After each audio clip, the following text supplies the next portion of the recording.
Hello বন্ধুরা, Roni bike রিভিউতে তোমাদের সবাইকে স্বাগত। তো চলো আজকে তোমাদের দেখাচ্ছি রেজ রাইডারের হাফ ইঞ্জিনের সেকেন্ড পার্টটা।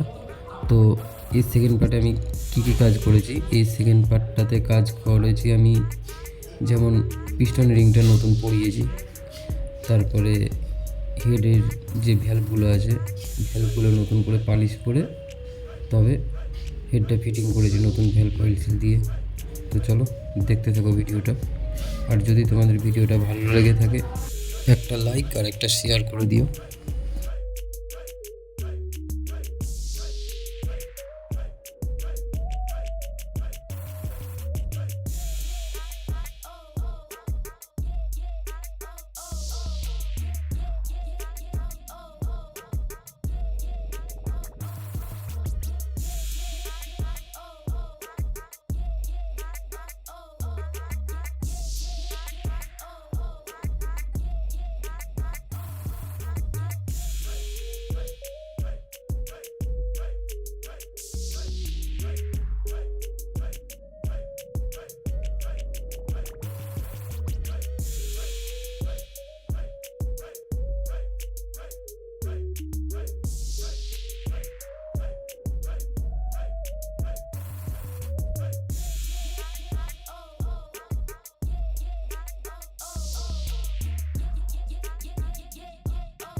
তো হেডের এই 12 নম্বর নাট লাগানোর আগে এই পাতিটা থাকবে। তো এই পাতির গায়ে এই যে দাগটা দেখলাম, এইটা হলো যে টাইমিং পকেট আছে, টাইমিং পকেটের মেজারমেন্টের দাগ। তো চলো আমি যখন পকেটটা টাইমিং করব তখন তো দেখিয়ে দিচ্ছি।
তো এই যে বন্ধুরা, এই যে যে পকেটের গোল পয়েন্টটা রয়েছে এর মাঝখানে একটা লম্বা দাগ দেওয়া রয়েছে।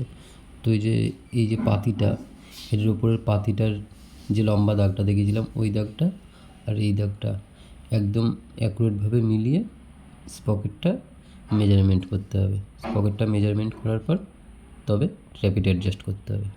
তো চলো।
তো কোনো গাড়ির হিট সিলিন্ডারের কাজ করলে তার এয়ার ফিল্টারটা চেক করে নেওয়াটা মাস্ট।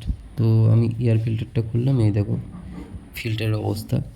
এই অবস্থায় যদি আমি গাড়িটা ছেড়ে দিতাম ফিল্টারটা না খুলে, তাহলে কী হতো, এই ধুলোগুলো ইঞ্জিনে টেনে ফের মোবিল শর্ট করে দিত, মোবিল খাওয়া প্রবলেমটা থেকেই যেত এই একটা ছোট্ট কারণের জন্য। তো ফিল্টারটা চেক করে নেওয়াটা মাস্ট।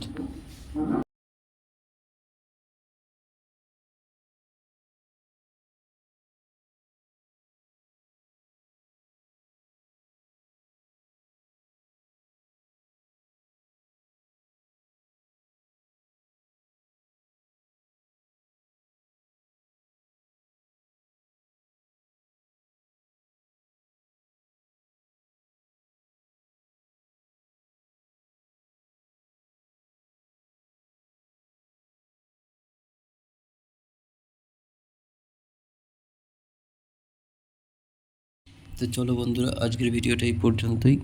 পরের দিন আরও ভালো কিছু ভিডিও নিয়ে তোমাদের সাথে দেখা হচ্ছে। তো চলো, টাটা।